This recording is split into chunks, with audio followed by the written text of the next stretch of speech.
नमस्कार, माउन्टेन समाचारमा स्वागत छ। म प्रतिमा धरेल र म बिन्दु अधिकारी। सुरुमा अहिलेसम्मका मुख्य समाचार।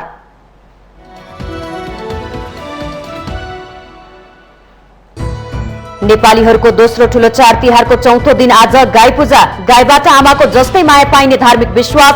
आजै साँझ सूर्यग्रहण। सत्ता गठबन्धनका शीर्ष नेताहरूले सके पहिलो चरणको देश दौडाहा। कांग्रेसको मत नपाइएला कि भन्ने माओवादीलाई डर। ओलीको खेदो खन्नमै व्यस्त भए नेपाल।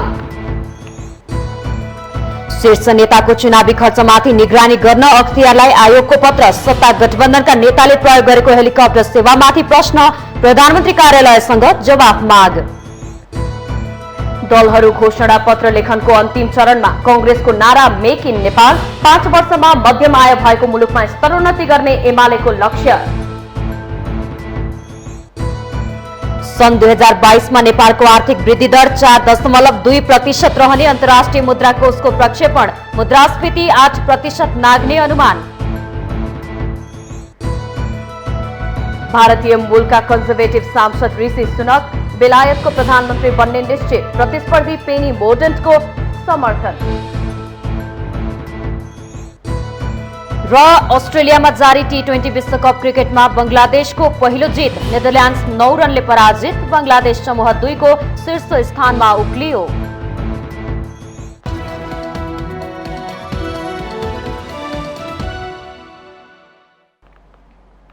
अब समाचार विस्तारमा।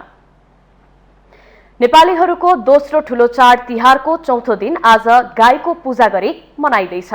यो पर्व कार्तिक कृष्ण पक्ष त्रयोदशीका दिन सुरु भएर शुक्ल पक्षको द्वितीया तिथिको भाइटिकासम्म 5 दिन मनाइने क्रममा आज गाई पूजा परेको पञ्चाङ्ग निर्णायक विकास समितिले जनाएको छ। गाईलाई पूजा गर्नाले गाईबाट आमाबाट पाए जस्तै माया पाइने धार्मिक विश्वास छ। नेपालका कतिपय भाग र केही समुदायमा कार्तिक कृष्ण औँसीकै दिनमा गाई पूजा गर्ने परम्परा रहे पनि औँसीको अन्त्य र प्रतिपदाको सुरुमा गाई पूजा गर्नुपर्ने शास्त्रीय मान्यता रहेको छ। गाई पूजा गरी साउन शुक्ल पूर्णिमाका दिनमा दाहिने हातमा बाँधिएको रक्षाबन्धन गाईको पुछारमा बाँधिएमा मृत्यु पश्चात गाईले स्वर्ग जानका लागि बैतरणी नदी तारिदिने धार्मिक विश्वास रहेको छ। आज साँझमा भने सूर्य ग्रहण लाग्नेछ। बुधबार कार्तिक शुक्ल प्रतिपदा अर्थात् गोवर्धन पूजा परेको छ। ऋषिमा सहयोगी गोरुको पूजा गर्ने गरिन्छ। बुधबार नै नेपाल सम्बतको नयाँ वर्ष 1143 सुरु हुनेछ। नेवार समुदायले महपूजा अर्थात् आत्मपूजा पनि बुधबार नै गर्नेछन्। बिहिबार अर्थात् कार्तिक 10 गते भ्रातृ द्वितीया अर्थात् भाइटिका परेको छ। यो दिन द्वितीया तिथि 20 घडी 1 पला अर्थात् 2:12 सम्म द्वितीया तिथि रहनेछ। पञ्चाङ्ग निर्णायक विकास समितिले यो वर्षको भाइटिकाको साइत 11:37 रहेको जनाएको छ। सर्वसाधारणका लागि मध्याह्न कालमा टीका लगाउनु पनि शास्त्र सम्मत नै हुने समितिले जनाएको छ।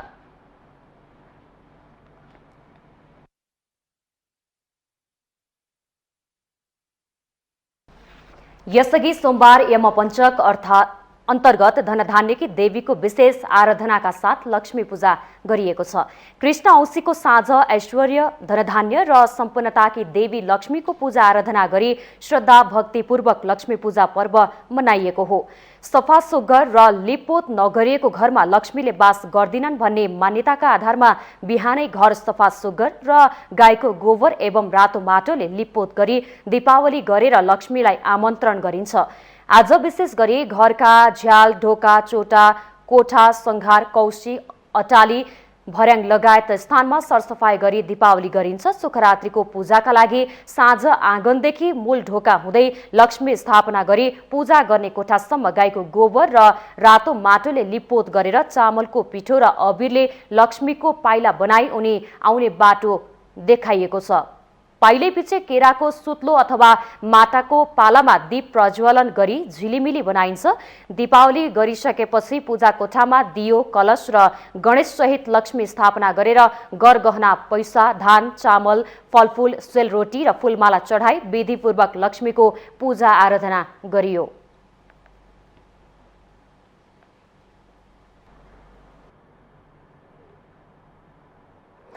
मानिस र कुकुरको घनिष्ठ सम्बन्ध हजारौं वर्ष अघिदेखिको हो। मालिकप्रति वफादार घरपालुवा जनावर हो कुकुर। बाहिरी मानिस र जनावरबाट घर परिवारको सुरक्षा गर्ने र खतरा आइपरेमा संकेत दिने भएकोले धेरै मानिसले कुकुरलाई परिवारको सदस्य जस्तै माया गरेर पालेका हुन्छन्। आदिमकालमा कुकुरलाई मानिसले शिकार खोज्न प्रयोग गर्दै आएकोमा अहिले अपराध अनुसन्धान र सुरक्षामा समेत भरपर्दो सहयोगी बनेको छ। एक रिपोर्ट। नेपालमा नेपाल प्रहरी, सशस्त्र प्रहरी बल र नेपाल आर्मीले तालिम दिएर फौजीकै रूपमा कुकुर पाल्ने गर्छन्। ती कुकुरहरू सुरक्षाकर्मीकै रूपमा भर्ती भएका हुन्छन्। सुरक्षासँगै अपराध अनुसन्धानमा फौजी कुकुरहरू खटिने गर्छन्। नेपाल प्रहरीले पनि सोमबार कुकुर तिहारका दिन प्रहरी सेवामा रहेका तथा सेवाका लागि तालिम गरिरहेका कुकुरहरूको पूजा तथा सम्मान गरेको छ। नेपाल प्रहरीसँग विभिन्न अपराधको अनुसन्धानमा प्रयोग हुने 8 प्रकारका 93 वटा कुकुरहरू छन्। उनीहरूलाई विभिन्न 12 युनिटबाट सुरक्षाका लागि खटाइएको छ। ती मध्ये पप्पी, जम्बो, रिया, सोल, रोज, रुरु, रोए, युबी, टालु र क्लिस अब्बल कुकुरका रूपमा रहेका छन्। अपराध पत्ता लगाउने अपराधी कुकुर हो, खोजी कुकुर हुन्छ। दोस्रो चाहिँ विस्फोटक पदार्थ भिभिआइपीको समारोह स्थलहरूमा अथवा चाहिँ कुनै ठाउँमा चाहिँ बमहरू फेला परेको छ अथवा चाहिँ क्लियर गर्नुपर्ने छ अथवा शान्ति सुरक्षाको लागि खलल गर्ने ठाउँहरूमा चाहिँ एक्सप्लोसिभ्स अथवा हात हतियारको कुकुर खटाउँछौँ। त्यस्तै गरी लागु औषध सम्बन्धीको कुकुरहरू पनि हामीसँग छन्, जुन चाहिँ एयरपोर्टमा अथवा चाहिँ नाकाहरूमा चाहिँ प्रयोग गर्दै आएका छौँ।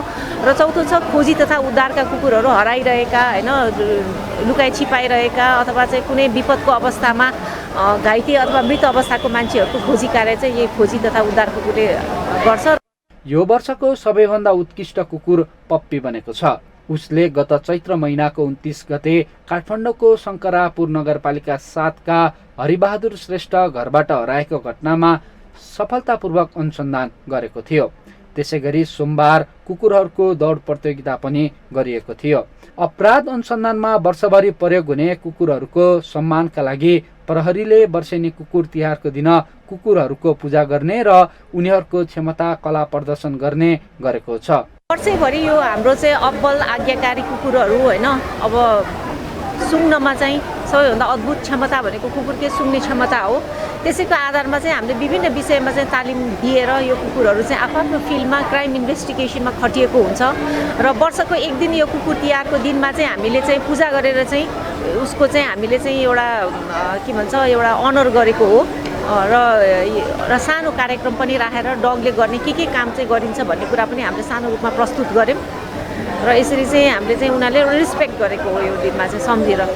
प्रहरीले तालिम दिएर पालेको कुकुरहरूले अपराधीको खोजी गर्न, विस्फोटक पदार्थ पत्ता लगाउन, लागु औषधको अनुसन्धान तथा खोजी र उद्धारका काममा सघाउ पुर्याउँदै आएका छन्।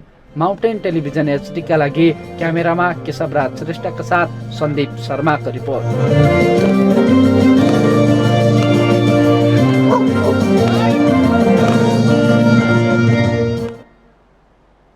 नेपालीको ठूलो चाड तिहारको विशेष दिन कुकुर तिहार पनि हो। यस दिन कुकुरलाई पूजा गरेर मिठा मिठा परिकार खुवाउने प्रचलन छ। तर पूजा गर्दै गर्दा कुकुरको स्वास्थ्य र पशु अधिकार बारे हामी कतिको सचेत छौं त हेरौं यो रिपोर्ट।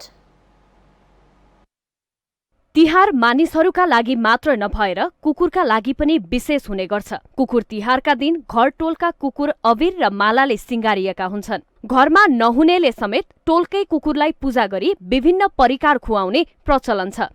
तर स्नेह र आस्था देखाउँदै गर्दा कुकुरको स्वास्थ्य र अधिकारका बारे हामी कतिको सचेत हुन्छौं? सामान्यतया कुकुरलाई हामीले आफैले खाने मसलायुक्त खाना दिन्छौं। अझ तिहारमा रोटीका परिकार पनि खुवाइन्छ, जबकि चिल्लो र मसलायुक्त खानेकुरा कुकुरको स्वास्थ्यका लागि निकै घातक हुने पशु चिकित्सकहरू बताउँछन्। तिहारको उपलक्ष्यमा खुवाउँदाखेरि अब कतिले सेलदेखि लिएर चिल्लो कुराहरू धेरै खुवाइरहनु भएको हुन्छ। त्यसले अफकोर्स आज नगरे नि भोलि त उसलाई असर गर्छ नै गर्छ होइन। कहिलेकाहीँ इन्स्टेन्टली डाइरियाहरू हुने, भमिट हुने त्यस्तो केसेसहरू देखिन्छ। अनि धेरै मरमसला भएको खानेकुराहरू पनि दिनु भएन डग्सलाई होइन। अब नर्मली उनीहरूको डाइट प्रिपेयर गर्दा चाहिँ जस्ट अब मासु हुनु पर्यो, अनि त्यसमा फाइबर इन्क्लुड हुनु पर्यो, भेजिटेबलमा जस्तै गाजर फर्सीहरू राख्नु पर्यो, अनि राइस हुनु पर्यो, अनि पानी हुनु पर्यो प्रशस्त मात्रामा। यस दिन मानिसहरूले कुकुरप्रति निकै स्नेह देखाउने गर्दछन्। त्यस बाहेकका अन्य दिन भने कुटपिट जस्ता अमानवीय हरकत गरेर दुःख दिने प्रवृत्ति आम मानिसमा देखिन्छ। विशेष पर्व कुर्ने भन्दा पनि दैनिकीमा कुकुरलाई अनुकूल वातावरण दिँदा ठूलो धर्म हुने डाक्टर गिरी बताउनुहुन्छ। यति मात्रै नभई संख्यामा वृद्धि पनि पशु अधिकार सुनिश्चितताको चुनौती बनेको छ। वर्षमा एकचोटि आउने कुकुर तिहार त्यो दिन चाहिँ सबैले खोजी कुकुरलाई पूजा गर्छन् हैन। अब यो प्रवृत्ति चाहिँ मान्छे अहिले अब सोसियल मिडियामा अलिकति भाइरल हुनलाई देखाउनलाई पनि हो कि हैन। फिमेल डगले 5 वर्षमा 10,000 देखि 15,000 वटा पपिजहरू भनौँ न त्यो साइकल त्यसरी जान सक्छ क्या। सो एउटा डगलाई हामीले स्प्रे गर्न सक्यौँ भने हाम्रो त्यो पपुलेसन कन्ट्रोल रोक्न सक्यौँ। अब गभर्मेन्ट चाहिँ इन्भल्भ यसमा 100% हुनुपर्छ नै जस्तो लाग्छ। पहिलाको जस्तो भनौँ न एउटा मात्रै सरकार भन्ने छैन, सबैलाई आफ्नो टोल ओडादेखि लिएर सबैको राम्रो चाहिएको छ, राम्रो बाटो चाहिएको छ, राम्रो बिजुली चाहिएको छ, राम्रो खानेपानी चाहिएको छ भने एनिमल्सहरू जुन छन् त्यो पनि त व्यवस्थित हुनु पर्यो नि त आफ्नो ठाउँको। कुकुर पाल्नेले कुकुरको हेरचाह गर्न आफू कतिको सक्षम छु भन्ने हेक्का राख्नुपर्छ। पीडा जनावरलाई पनि हुन्छ भन्ने कुरामा सचेत बन्दै धर्म पूजा गरेर मात्रै होइन, सेवा र माया गरेर हुन्छ भन्ने कुराको बोध गर्न पनि उत्तिकै आवश्यक देखिन्छ। माउन्टेन टेलिभिजन एचडीका लागि क्यामेरामा प्रदीप खलानका साथमा प्रतिमा धरेल, काठमाडौँ। सत्तारूढ गठबन्धनले 7वटा प्रदेशमा शीर्ष नेताहरूको उपस्थितिमा पहिलो चरणको चुनावी भेला सम्पन्न गरेको छ। त्यस क्रममा नेकपा माओवादी केन्द्र र एकीकृत समाजवादीलाई कांग्रेसको अभर देखियो भने एमाले नेतृत्वको गठबन्धनको विरोध गर्नमा पनि कुनै कसर बाँकी राखेनन्। कांग्रेस सभापति देउबाको सम्बोधन भने दाहाल नेपाललाई थुम्थुम्याउनमै बित्यो। एक रिपोर्ट। निर्वाचनका लागि देश दौडामा रहेको सत्तारूढ गठबन्धनले सोमबार काठमाडौँमा पहिलो चरणको अन्तिम भेला गर्यो। बागमती प्रदेश स्तरीय संयुक्त भेलालाई सम्बोधन गर्दै शीर्ष नेताहरूले पुनः एकपटक गठबन्धनका पक्षमा मत दिएर राष्ट्रलाई नयाँ दिशामा अगाडि बढाउन अपील गरेका छन्। सातै प्रदेशका भेलालाई सम्बोधन गर्ने क्रममा प्रधानमन्त्री शेरबहादुर देउबा, नेकपा माओवादी केन्द्रका अध्यक्ष पुष्पकमल दाहाल तथा नेकपा एकीकृत समाजवादीका अध्यक्ष माधव नेपालको मुख्य जोड आफ्नो गठबन्धनको औचित्य पुष्टि गर्दै विपक्षीलाई खुल्याउनु थियो। त्यस अलावा उनीहरूले कार्यकर्ताको विश्वास जित्न निकै मेहनत गरे। सोमबारको अन्तिम भेलामा पनि दाहालले अन्य पार्टीका नेता कार्यकर्ताले एक अर्काको चुनाव चिन्हमा मत हाल्न कुनै संकोच मान्न नहुने भन्दै फकाए। र नेपाली कांग्रेसलाई सबभन्दा ठुलो पार्टी बनाउन सहयोग त हामी सबै मिलेर गर्यौं नि त। अनि अहिले नेपाली कांग्रेसका कोही नेता साथीले हँसी अथौडामा कलममा कसरी हाल्ने भन्न मिल्छ? खुसी भएर हाल्न पर्यो नि। र हँसी अथौडा नै रुखमा खुसी भएर हाल्न पर्यो। यो जिम्मेवारी भनेर हाल्न पर्यो नि, मनैदेखि रमाएर हाल्न पर्यो। अब भोट पनि हाल्नु छ, रमाएर हाल्न पर्यो नि। कांग्रेसको मत नपाइएला कि भन्ने सबैभन्दा ठूलो डर दाहालमा देखियो। त्यसैले त हरेक सभामा उनले विस्तृत शान्ति सम्झौताका क्रममा गिरिजा प्रसाद कोइरालाले हँसिया हथौडामा र आफूले रुख चिन्हमा मत हालिसकेको पटक पटक दोहोर्याए।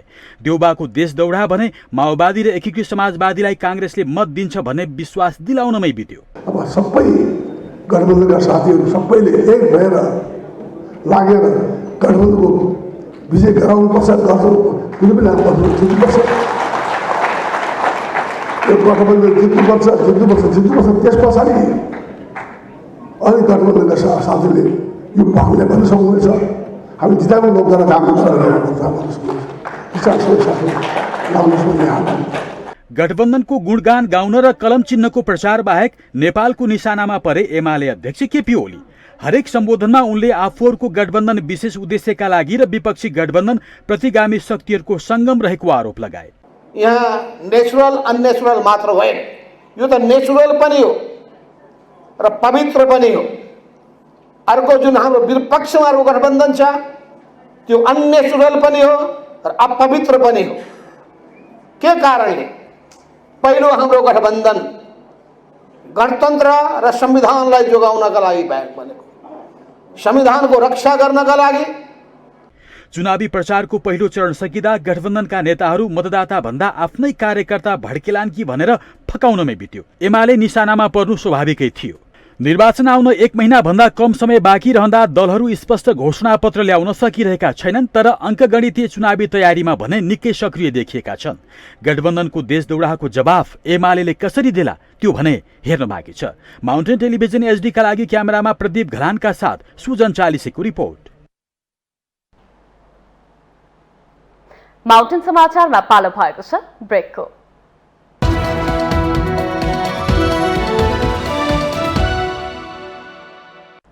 ब्रेकपछि स्वागत छ। अब बाँकी समाचार।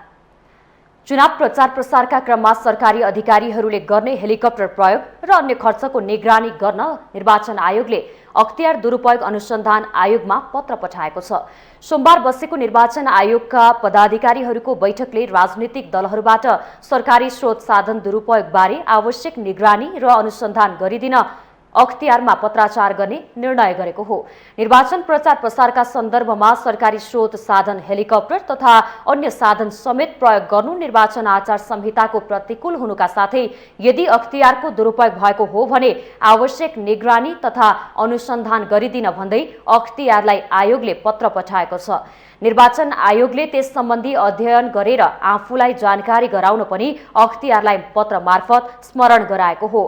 राजपत्रमा प्रकाशित सूचनामा उम्मेद्वारहरूको खर्च सीमा समेत तोकिएको भन्दै आयोगले प्रधानमन्त्री, विभिन्न दलका शीर्ष नेतृत्व तथा मन्त्रीहरू समेतले हेलिकप्टर सेवा प्रयोग गरेको विषयमा चासो देखाएको हो। हेलिकप्टर प्रयोग गर्दा लागेको खर्च कुन राजनीतिक दलको खर्चको सीमाभित्र पर्ने हो सो खुलाई पठाउन हेलिकप्टर सेवा प्रयोग गर्ने पदाधिकारीसँगै सम्बन्धित राजनीतिक दलहरूलाई पनि पत्र पठाएको छ। आयोगले निर्वाचन आचार संहिता जारी भएपछि राज्य कोषको रकम बेहोर्ने गरी कुनै प्रयोजनका लागि हेलिकप्टर सेवा उपयोग भएको छ भने त्यसको विवरण समेत दिन प्रधानमन्त्री तथा मन्त्री परिषद कार्यालयलाई निर्देशन दिएको छ। प्रधानमन्त्री तथा मन्त्रीहरूले हेलिकप्टर प्रयोग गर्दा लागेको खर्च सरकारी कोषमा पर्छ कि पर्दैन भन्ने बारे स्पष्ट रूपमा लेखेर पठाउन आयोगले प्रधानमन्त्री कार्यालयलाई निर्देशन दिएको छ। आइतबार मात्रै प्रधानमन्त्री सहित प्रमुख दलका शीर्ष नेताहरू चुनावी कार्यक्रमका सिलसिलामा सुदूरपश्चिमको कञ्चनपुर पुगेका थिए। त्यहाँ जाँदा सरकारी हेलिकप्टरको प्रयोग भएको र त्यसको खर्च राज्यकोषबाट भएको भने आयोगमा उजुरी परेको थियो। सरकारी अधिकारी र सत्तारूढ राजनीतिक दलका शीर्ष नेताहरूले नेपाली सेनाको विमान र हेलिकप्टर प्रयोग गरेको भन्दै एमालेले प्रश्न उठाएको थियो।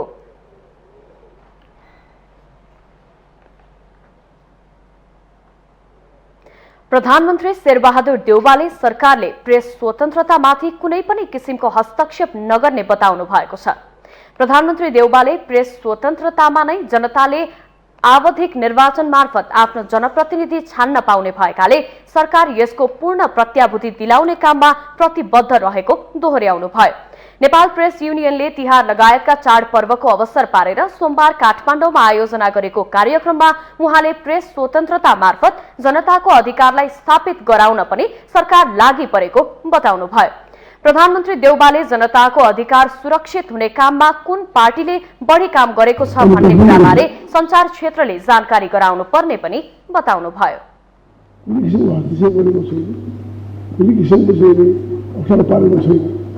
त्यसै कारण चाहिँ अहिलेको गठबन्धनको सरकार छ त्यो एउटा प्रेस स्वतन्त्रता ग्यारेन्टी गर्ने कुरा पनि एउटा चाहिँ हामीले सहमत भएका हौँ। त्यसैले चाहिँ प्रेस जगत जति स्वतन्त्र छ त्यतिले चाहिँ समाजमा भएका कुराहरू ल्याउनु सक्दछ।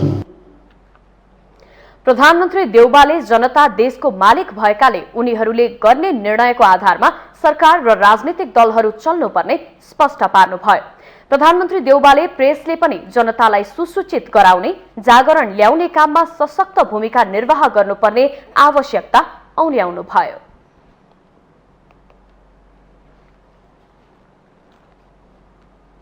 राष्ट्रपतिको सरकारी निवास शीतल निवासमा देउसी भैलो खेलिएको छ। सोमबार शीतल निवासमा सांस्कृतिक संस्थानका कलाकार र बालमन्दिरका बालबालिकाहरूको टोलीले देउसी भैलो कार्यक्रम गरेको हो। सो कार्यक्रममा राष्ट्रपति लगायत उहाँको परिवारको उपस्थिति रहेको थियो। दौरा सुरुवाल र टोपी त्यसैगरी गुन्योचोली र सारीमा सजिएका देउसी टोलीले परम्परागत शैली झल्कने देउसी भैलो भट्याएर खेलेका हुन्। टोलीले मादलको साथमा देउसीको बीचबीचमा सांगीतिक झाँकी मिसाउँदै देउसी खेलेका थिए।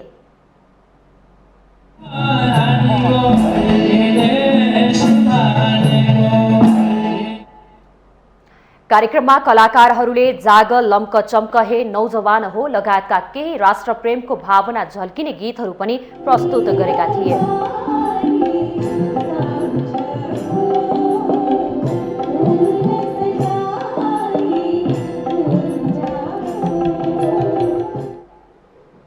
बालमन्दिरका बालबालिकाहरूले नृत्य पनि प्रस्तुत गरेका थिए।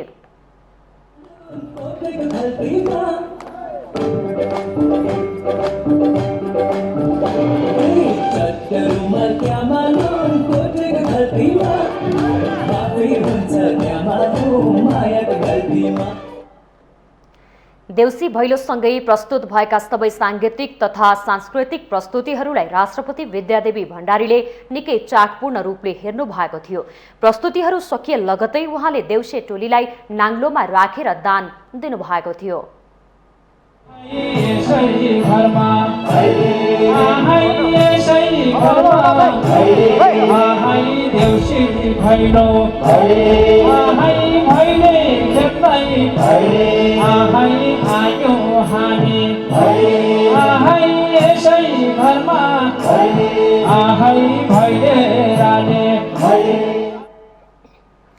यससँगै भैली टोलीले आशिष दिएका थिए। आशिष मार्फत राष्ट्रपति भण्डारीको उन्नति, प्रगति तथा सुस्वास्थ्यको कामना गरिएको थियो। घरमा लक्ष्मीले बास गरून्, आगामी वर्ष पनि आउन पाऊँ लगायतको आशिष रहेको थियो। आशिषमै पाएको दक्षिणाले सामाजिक कार्य गर्ने जानकारी पनि गराइएको थियो।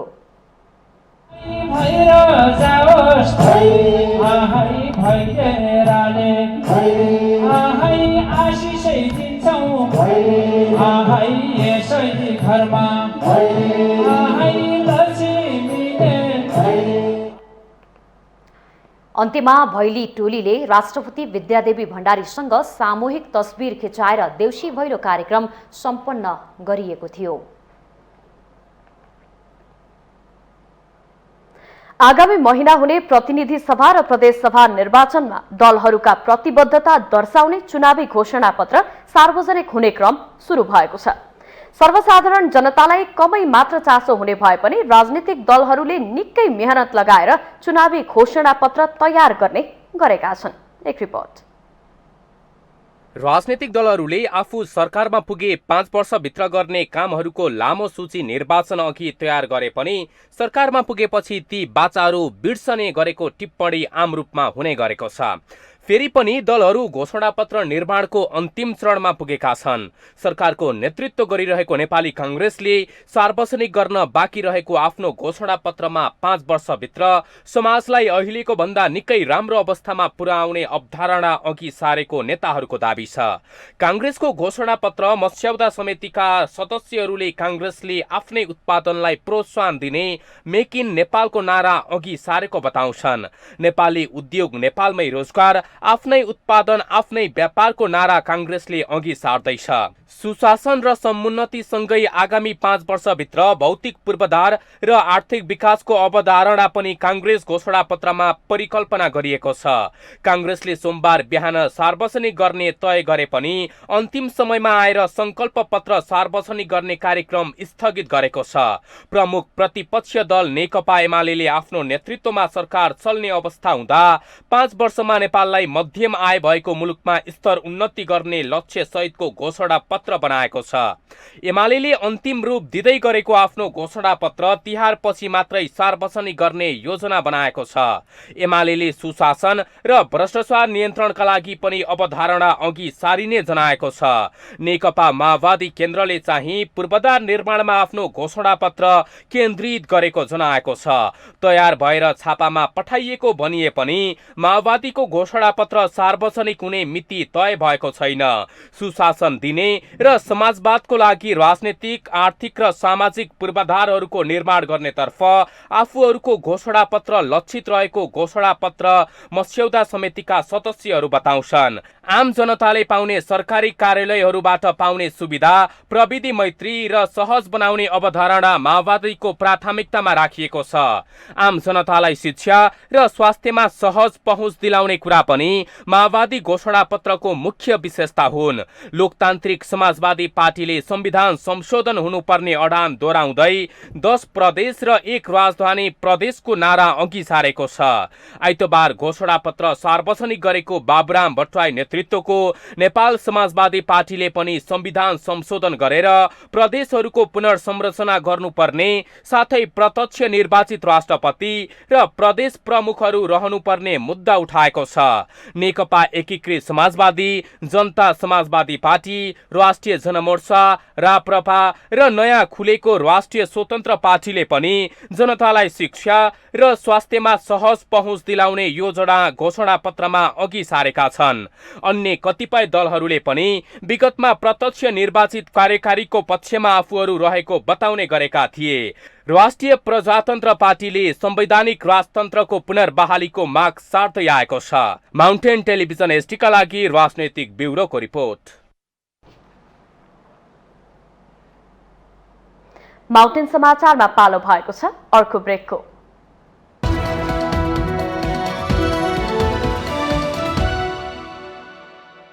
ब्रेकपछि स्वागत छ। अब बाँकी समाचार।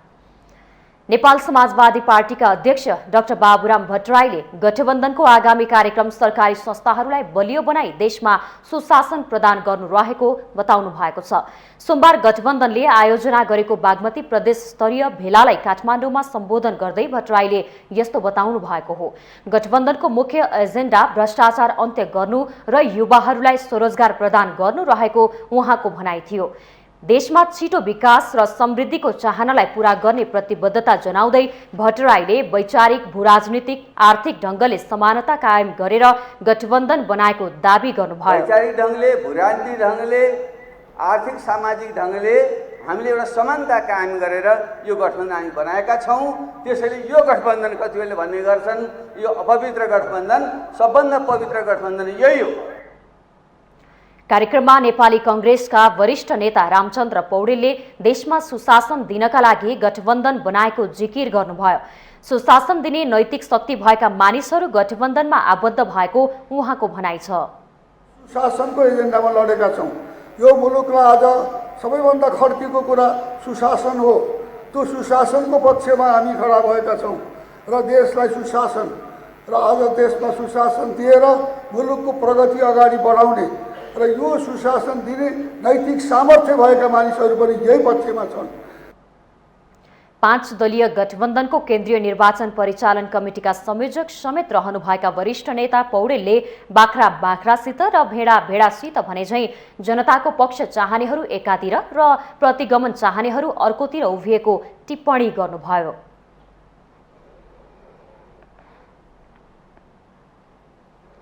सत्तारूढ गठबन्धनको तर्फबाट काठमाडौँ क्षेत्र नम्बर 2 की उम्मेद्वार ओन्सरी घरतीले आफूले अब निर्वाचन क्षेत्र परिवर्तन नगर्ने प्रतिबद्धता व्यक्त गर्नुभएको छ।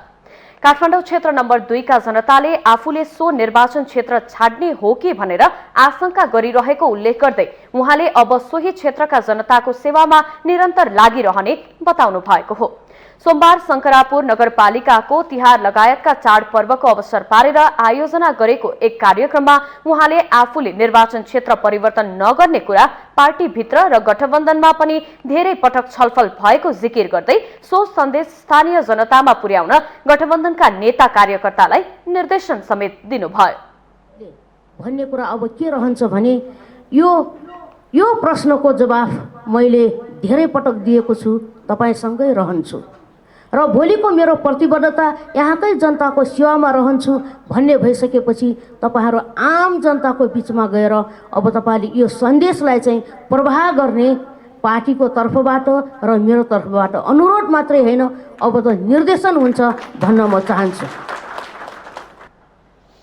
घरतीले काठमाडौँ क्षेत्र नम्बर 2 का स्थानीय जनप्रतिनिधिहरूले निर्वाचनमा गरेको प्रतिबद्धता पूरा गराउन पनि आफूले केन्द्रसँग पहल गर्ने प्रतिबद्धता जनाउनुभयो।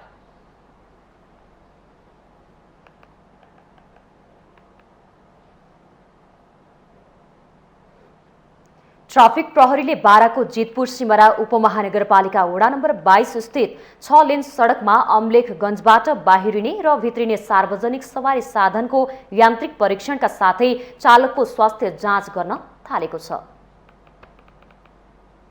प्राविधिकको सहयोगमा बारा जिल्लामा भित्रिने र बाहिरिने बस, ट्रक, जीप, सुमो र माइक्रो गरी 580वटा सवारीको अवस्था परीक्षण गरिएको थियो। त्यस क्रममा चिकित्सकहरूले सवारीका चालकको स्वास्थ्य परीक्षण समेत गरेका थिए। मध्य प्रदेशमा सवारी दुर्घटना बढिरहेको हुँदा ट्राफिक प्रहरीले सडकमै चालकको स्वास्थ्य परीक्षण र सवारी साधनको यान्त्रिक परीक्षण गरेको हो। यसले चालकलाई रिफ्रेस बनाउनुका साथै आफूले चलाएको सवारी साधनको अवस्था र स्वयं चालकको स्वास्थ्यबारे जानकारी दिने बताइएको छ।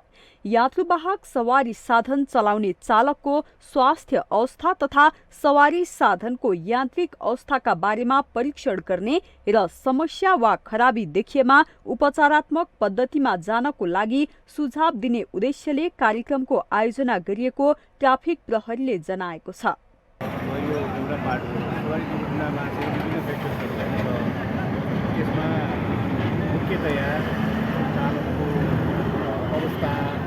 मेन्टल फिटनेस, उसको फिजिकल फिटनेस र उसको चाहिँ एउटा पेसेन्स भनौँ न, त्यसलाई हामी लापरवाही भनौँ अथवा हेल्थी ड्राइभ भनौँ। मुख्य रिजन कारण चाहिँ चालककै त्यो लापरवाहीहरू चिन्नाइ अथवा चाहिँ डिस्ट्र्याक्ट हुने यो कुराहरूमा चाहिँ उसको फिजिकल मेन्टल फिटनेसले पनि असर गरिरहेको हुन्छ। त्यसले गर्दाखेरि यसले सहयोग गर्छ। यान्त्रिक गाडीको चाहिँ यान्त्रिक सडकमै स्वास्थ्य जाँच हुन थालेपछि चालकहरू समेत खुसी भएका छन्। रोगहरूलाई पनि पत्ता लाग्ने भयो है। त्यसमा सर्वप्रथम त यही त भन्नु पर्ला मैले हैन। गाडी त हाम्रो मेन्टेनेन्स प्राय हुन्छ, नगर्ने अल्छीपना देखाउनेहरूलाई पनि यो सजेसन पनि भयो, प्लस राम्रै भन्नुपर्छ। राम्रै सबैको लागि चेक गर्नु पर्यो। तपाईँको अलि मापसलाई पनि अलिक कडा गर्नु पर्यो। चेक गर्ने मेसिन जति अब नेपालमा लागु असर चलाउनेहरू पनि धेरै छन्। त्यसको लागि अझ राम्रो गरे अझ राम्रो। यो त सबैलाई सुविधा नै हो। गाडी चालक मात्र होइन, तपाईँको चढ्ने हाम्रो पेसेन्जरलाई पनि धेरै फाइदा हुन्छ। अनावश्यक दुर्घटना हुँदैन। तपाईँको टायरहरू सबै ब्रेकहरू हेरिरहनु भएको छ। त्यसले चालकलाई मात्र होइन, चालकसँगै बस्नेहरू 9-10 जना, बस भयो भने 35-40 जना सबैले राम्रै हुन्छ। यान्त्रिक परीक्षण गर्दा अवस्था ठिक नभएका 3वटा सवारी साधनलाई ट्राफिकले नियन्त्रणमा लिई तत्कालै नजिकैको ग्यारेजमा मर्मत गर्न पठाएको थियो। स्वास्थ्य परीक्षण गर्दा 34 जना चालकमा उच्च रक्तचाप देखिएको र तीमध्ये 3 जनामा उच्च रक्तचाप र मधुमेह समेत रहेको हुँदा अर्को सवारी चालक उपलब्ध गराई पठाइएको थियो। यस्तै 3 जना चालकले मादक पदार्थ सेवन गरेको पाइएको नेपाल प्रहरी राजमार्ग सुरक्षा तथा ट्राफिक व्यवस्थापन कार्यालय पथलैया बाराले जनाएको छ। माउन्टेन टेलिभिजन एचडीका लागि बारा सहकर्मी श्याम गुप्ताको रिपोर्ट। नेपाली साहित्यका विराट प्रतिभा महाकवि लक्ष्मीप्रसाद देवकोटाको 114औं जन्म जयन्ती सोमबार स्वदेश र विदेशमा विभिन्न कार्यक्रमको आयोजना गरी मनाइएको छ। महाकवि देवकोटाको जन्म विक्रम सम्वत 1966 मा कार्तिक कृष्ण औँसी अर्थात लक्ष्मी पूजाका दिन काठमाडौँको डिल्ली बजारमा भएको थियो। 10 वर्षको उमेरमा कविता लेख्न सुरु गर्नुभएका देवकोटाका थुप्रै महाकाव्य, खण्डकाव्य, निबन्ध, कथा, नाटक, उपन्यास, गीत, समालोचना र फुटकर कविता प्रकाशित भएका छन्। उहाँले नेपाली साहित्यलाई 100 भन्दा बढी कृति दिनुभएको छ। यी कृतिका माध्यमबाट देवकोटाले नेपाललाई अन्तर्राष्ट्रिय स्तरमा चिनाउनु भयो। नेपाली साहित्यमा आधुनिक महाकाव्य लेखनको थालनी गर्नुभएका देवकोटाको मुना मदन खण्डकाव्य नेपाली भाषामा प्रकाशित हालसम्म सबैभन्दा बढी बिक्री भएको पुस्तक पनि हो। नेपाली साहित्यमा स्वच्छन्दतावादी, प्रगतिवादी धाराका प्रवर्तक देवकोटाका रचनामा मानवतावाद, प्रकृति प्रेम र क्रान्तिकारिता झल्कने गर्छ। उहाँको सिर्जनामा पूर्वीय र पाश्चात्य दर्शनको संयोजन पाइन्छ। नाट्य सम्राट बालकृष्ण समले देवकोटा मुनामदन, शाकुन्तल, महाकाव्य र पागल कवितासँगै 3 पटक जन्मेको बताउनु भएको थियो। 2016 सालमा उहाँ शिक्षा तथा स्वायत्त शासन मन्त्री हुँदा नेपालभर नेपाली भाषालाई अनिवार्य विषयका रूपमा लागू गराउनु भएको थियो। वर्तमान नेपाल प्रज्ञा प्रतिष्ठानको स्थापनामा सक्रिय योगदान दिनुभएका देवकोटाको अविस्मरणीय देन मानिन्छ। 3 महिनामा शाकुन्तल महाकाव्य, 10 दिनमै सुलोचना महाकाव्य र एकै दिनमा कुञ्जनी खण्डकाव्य लेख्नुभएका देवकोटामा तुरुन्त कविता लेख्न सक्ने आँसु कवित्वको क्षमता थियो।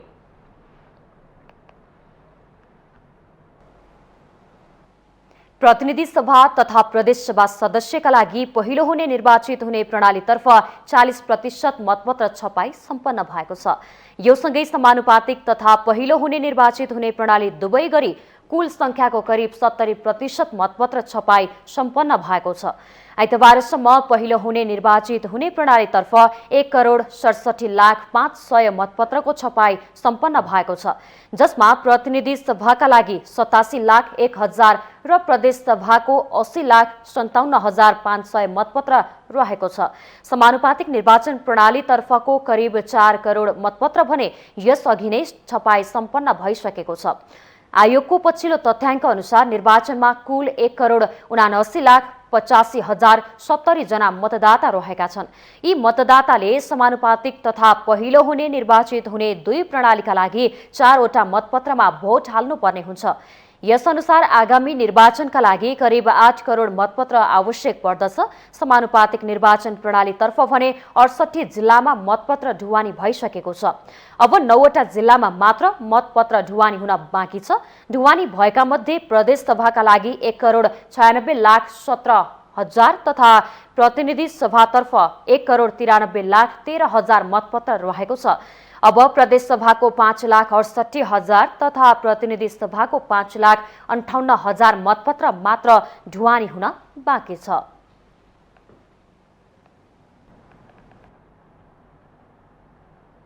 नेपाल प्रहरीले काठमाडौँका विभिन्न स्थानमा तिहारको मौका छोपी जुवातास तथा कौडा खेल्ने 62 जनालाई पक्राउ गरेको छ। जिल्ला प्रहरी परिसर काठमाडौँले काठमाडौँका विभिन्न स्थानमा जुवातास खेलेको अभियोगमा 9,12,080 नगद सहित 62 जनालाई पक्राउ गरेको हो। पक्राउ परेका मध्ये 9 जना विरुद्ध अदालतमा मुद्दा दर्ता गरिएको छ। प्रहरीले जुवा खेल्नेबाट 6,27,270 नगद र 13 बुक तास तथा कौडा खेल्नेसँग 2,84,700 नगद र 16 थान कौडा बरामद गरेको हो। अन्य समयको तुलनामा तिहारको समयमा जुवातास खेल्नेको संख्या धेरै हुने गरेको छ। प्रहरीले तिहारको समयमा ठूलो हारजित हुने गरी जुवातास खेलेको थाहा पाएमा प्रहरीलाई खबर गर्न समेत आग्रह गरेको छ।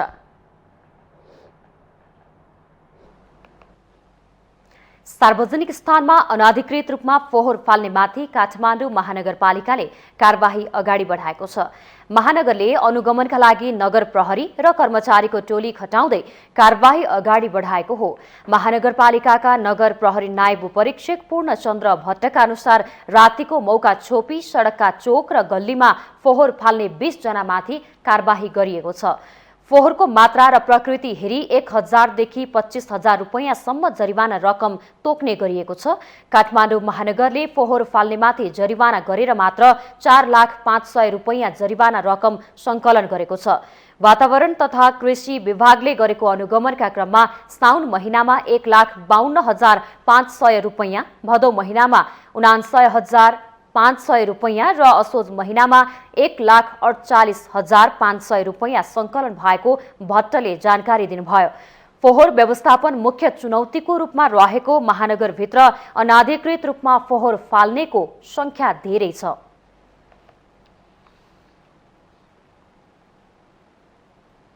हामीसँग आर्थिक, अन्तर्राष्ट्रिय र खेल समाचार बाँकी नै छन्। माउन्टेन समाचारमा पालो भएको छ ब्रेकको।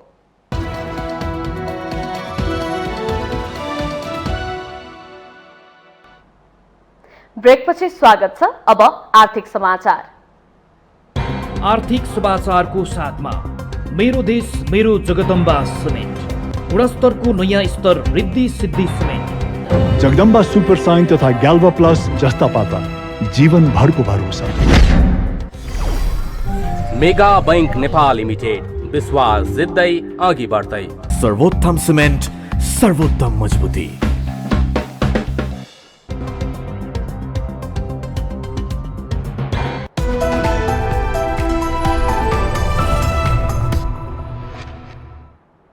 अन्तर्राष्ट्रिय मुद्रा कोष IMF ले सन् 2022 मा नेपालको आर्थिक वृद्धि दर 4.2% रहने नयाँ प्रक्षेपण सार्वजनिक गरेको छ।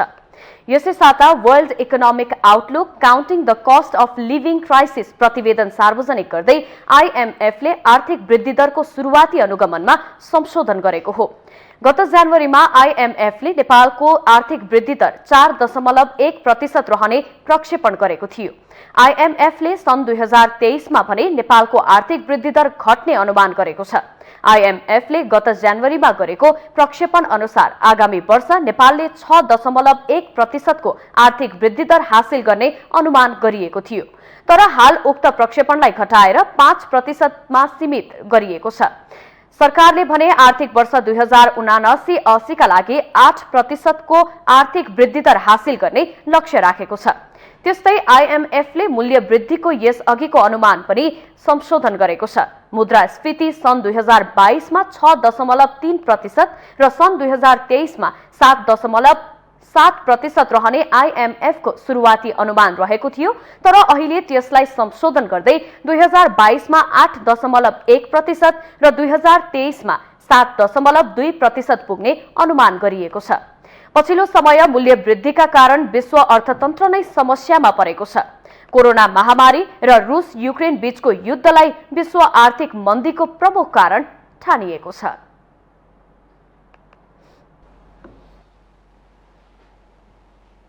अब अन्तर्राष्ट्रिय समाचार।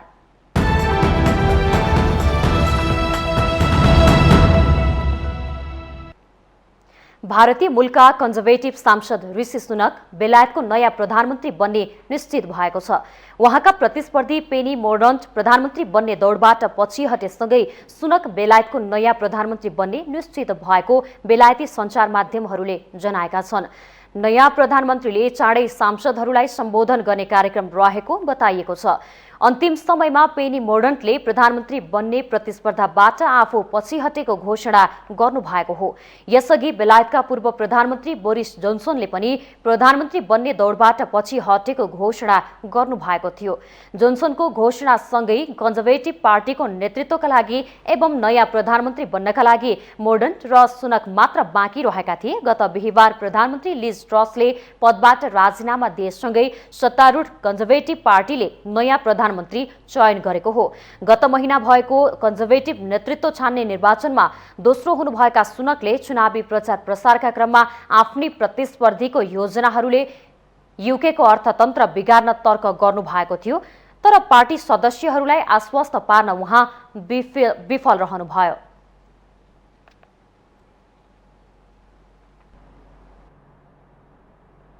अब पालो खेल समाचारको।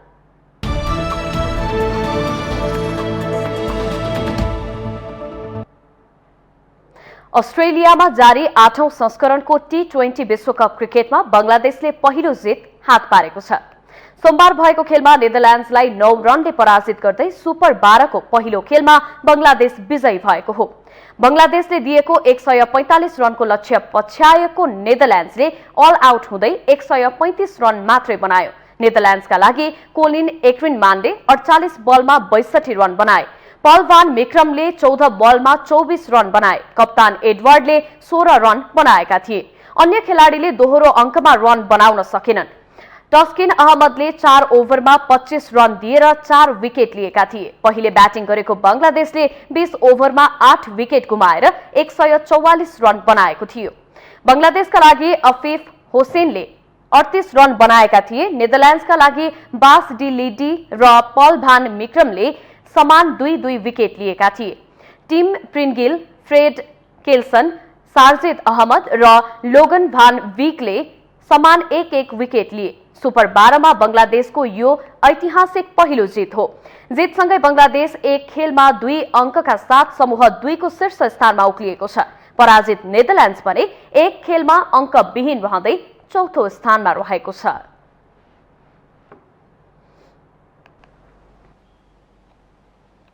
फ्रान्सको मार्सेल्लीमा आयोजना हुन लागेको मोटर स्पोर्ट्स गेमका लागि सोमबार 6 सदस्यीय नेपाली टोली फ्रान्स प्रस्थान गरेका छन्। Federation international day automobile FIA ले फ्रान्समा आयोजना गर्न मोटर स्पोर्ट्स गेममा सहभागी हुने 6 सदस्यीय नेपाली टोली सोमबार फ्रान्स प्रस्थान गरेका हुन्।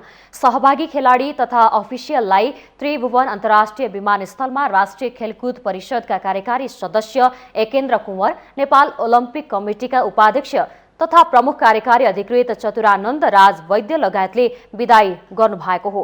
नेपालको तर्फबाट अनिल बरालले पुरुष अटो स्लेलम, जिस्वा तुलाधार श्रेष्ठले महिला अटो स्लेलम र दिप्रस साक्यले कार्टिङ स्प्रिन्टको सिनियर विधामा सहभागिता जनाउनेछन्।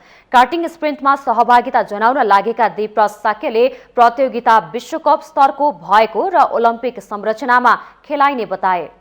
विश्व स्तरको प्रतियोगितामा देशको प्रतिनिधित्व गर्न पाउनु आफ्ना लागि ठूलो मौका भएको उनको भनाइ छ। हामी सहभागी लिन गइरहेको छौँ। एउटा चाहिँ अटो स्लालममा चाहिँ 2 जना प्लेयर्स अनि कार्टिङ स्प्रिन्ट सिनियरमा चाहिँ 1 जना। कार्टिङ स्प्रिन्ट सिनियरमा चाहिँ म त्यहाँ पार्टिसिपेट गर्न गइरहेको छु र यो नेपालको लागि चाहिँ अब यस्तो इन्टरनेसनल प्लेटफर्ममा चाहिँ पार्टिसिपेट गरेर आफ्नो कन्ट्रीलाई रिप्रेजेन्ट गरेर जानुमा चाहिँ यो अपर्च्युनिटिज चाहिँ अब it was not to be missed हैन। अनि I am very happy and looking forward to this event. यस्तै अटो स्लेलममा नेपालको तर्फबाट महिला र पुरुष विधामा सहभागिता जनाउन अनिल बराल र जिस्वा तुलाधार श्रेष्ठले प्रतिस्पर्धामा राम्रो प्रदर्शन गर्ने बताएका छन्। फैराउने जुन हिम्मत गर्नु नै हाम्रो एउटा एचिभमेन्ट हो हैन। त्यसपछि जुन 2टा विधा छ, एउटा कार्टिङ स्प्रिन्ट सिनियर र एउटा अटो स्लालम। अटो स्लालम खेलमा मैले आफैले व्यक्तिगत सहभागिता जनाइरहेको छु भने कार्टिङमा मेरा मित्रले गरिराख्नु भएको छ र हामीलाई त्यति कन्फिडेन्स छ हामीले एउटा उचित रिजल्ट ल्याउन सक्छौँ। हामीलाई सुरुमा गएर एउटा चाहिँ स्याम्पल जस्तो हामीलाई गर्न दिन्छ। त्यसपछि इच एन्ड एभ्री डेमा मात्रै त्यो जस्तो इक्जाममा चाहिँ पेपर आउट भएको छ सेम डे मात्र थाहा हुन्छ हामीलाई कुन ट्र्याक छ के ट्र्याक छ। तर नियम चाहिँ एउटै हो, जहाँ पनि नियम एउटै हो। ट्र्याक कसरी डिफ्रेन्ट बनाएको छ त्यति मात्रै डिफ्रेन्ट हुन्छ होइन। अब त्यो ट्र्याकलाई कसरी ट्याकल गर्ने भनेको हामीलाई हाफ एन आवर जति त्यो फिल्ड भिजिट गर्न दिन्छ, फिल्ड ट्र्याकहरू हेर्न दिन्छ, स्टडी गर्न दिन्छ। अनि त्यति बेला नै हामीले आइडियाहरू डिस्कसन गरेर टिमसँग डिस्कसन गरेर यहाँ यस्तो गर्ने, यहाँ यति स्पिड लाउने, यसरी गर्ने भनेर सबै डिस्कसन गरेर त्यही अनुसार प्लान गरेर हामीले ट्र्याक चाहिँ कम्प्लिट गर्छौँ। अब त्यसमा छोटो समयमा छोटो दूरीमा जसले छिटो गर्यो त्यही चाहिँ फर्स्ट हुन्छ। संसारमा अत्यन्त लोकप्रिय रहेको मोटर स्पोर्ट्स नेपालमा 1.5 दशक अघिबाट नासा नेपालको नामबाट आधिकारिक रूपमा सुरु भएको हो।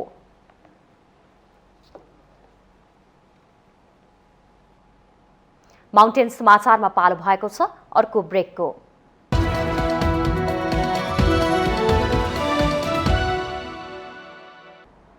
ब्रेकपछि स्वागत छ। ब्रेकसँगै हामी माउन्टेन समाचारको अन्त्यमा आइपुगेका छौं। जाँदा जाँदै मुख्य समाचार पुनः एकपटक।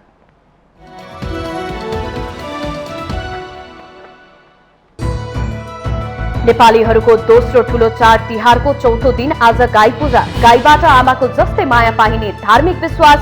आजै साँझ सूर्यग्रहण। सत्ता गठबन्धनका शीर्ष नेताहरूले सके पहिलो चरणको देश दौडाहा। कंग्रेसको मत नपाइएला कि भन्ने माओवादीलाई डर। ओलीको खेदो खन्नमै व्यस्त भए नेपाल। शीर्ष नेताको चुनावी खर्चमाथि निगरानी गर्न अख्तियारलाई आयोगको पत्र। सत्ता गठबन्धनका नेताले प्रयोग गरेको हेलिकप्टर सेवामाथि प्रश्न। प्रधानमन्त्री कार्यालयसँग जवाफ माग। दलहरू घोषणा पत्र लेखनको अन्तिम चरणमा। कंग्रेसको नारा मेक इन नेपाल। 5 वर्षमा मध्यम आय भएको मुलुकमा स्तरोन्नति गर्ने नेपालको एमालेको लक्ष्य। सन् 2022मा नेपालको आर्थिक वृद्धि दर 4.2% रहने अन्तर्राष्ट्रिय मुद्रा कोषको प्रक्षेपण। मुद्रास्फीति 8% नाग्ने अनुमान। भारतीय मूलका 42 वर्षीय कन्जर्भेटिभ सांसद ऋषि सुनक बेलायतको प्रधानमन्त्री बन्ने निश्चित। प्रतिस्पर्धी पेनी मोर्डन्टको समर्थन। र अस्ट्रेलियामा जारी T20 विश्वकप क्रिकेटमा बंगलादेशको पहिलो जित। नेदरल्यान्ड्स 9 रनले पराजित। बंगलादेश समूह 2 को शीर्ष स्थानमा उक्लियो।